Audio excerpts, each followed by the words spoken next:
Let's jump on this one. Let's talk about sleep. This is a heavy hitter, okay? Yeah. Mechanism of aging equals poor sleep. The more we study sleep, the more important we find out it is, okay? Everything from what's obvious, like fatigue the next day, feeling foggy, mentally not sharp, okay? That stuff, we kind of all know that. But things that are less obvious, like hormonal levels and cycling. So for example, let's talk about testosterone. Guys who get a full night's of excellent sleep, like 8-9 hours, something like that, versus guys who get 5 hours or less, understanding that your testosterone peaks first thing in the morning around 8 or 9 a.m., you're going to imagine there's a difference. What's the difference? When they do those studies and just look at those groups, segregate them, check the morning levels, what's the difference? The difference is double, basically, 2x. Wow. Okay, 2x. 5 hours or less sleep a night, you're getting half of the testosterone level output as a guy who's 8 or 9 hours. Okay, and it's the same for other hormones. So there's a cycling that goes on. There's an internal replenishment. You can imagine physiologically, you have glands pumping out new hormone levels. And this is something that, needs time. This occurs during sleep, and particularly the deepest stages of sleep. Well, and I tell people on our patients and our podcast listeners routinely, we will die without sleep before we'll die without food. That's just a fact.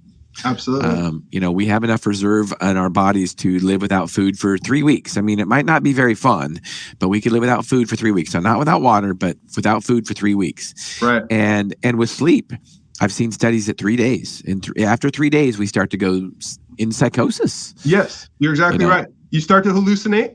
Yep. You start to hallucinate. Your mind starts to break down because your brain's breaking down, and you will die. Yeah. Yeah. So what's next? All right. So slow wave sleep is that deepest stage of sleep.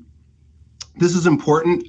And I'm really a fan lately of the sleep trackers, right? So the Fitbit and all these other kinds of sleep trackers, these are great because these actually will tell you how much deep sleep, AKA how much slow wave sleep you're getting. This is an important concept. It's kind of the idea of if you can measure it, you can improve it, right? So right. I'm real big on people actually measuring their slow wave sleep. And it's a real eye opener for them. And then they start making some changes and they start feeling like a champ the next day, and because they're getting this thing dialed in. So that's your key metric. How much slow wave sleep are you getting? Interestingly, slow wave sleep is well known to correlate with dementia, particularly the Alzheimer's, right? So let's think about it in terms of flushing out toxins from your brain, right? So your brain's very metabolically active. There's certain byproducts, and this whole thing needs to get flushed out. And that happens mainly during deep sleep. So you have what's called cerebrospinal fluid. It's circulating around your brain, up and down your spinal cord, and that's flowing, and that's taking out some of these toxic products they build up, and then that's then pushing them into your lymph system and getting them eliminated from your body. They've shown that Alzheimer's risk can be predicted on the basis of your sleep. So even before you get Alzheimer's, they can look at your sleep and say, oh, Shawn, you're 55. Here's your sleep profile. Okay, this is really not good. You're going to accelerate risk of Alzheimer's within the next 5-10 years compared to somebody else, right? They've done those studies. A lot of that was done at UC Berkeley, actually, over about the last 10 years or so. Pretty fascinating. So predictive model of sleep correlating with Alzheimer's. So deep sleep equals a clearance of waste products, such as an amyloid protein, which is involved in Alzheimer's. Besides sleep, in terms of aging, we also have to talk about your immune system. So when you are getting great sleep, you are getting your immune system replenished. You're also getting growth hormone release. Okay. So these things are all anti-aging concepts, just general health and wellness concepts here. So that's importance of sleep. Well, and we shouldn't really be surprised. I just have to remind people, it's like this is when we recover. We don't get stronger when we work out. We don't get stronger when we eat. We get stronger when we sleep.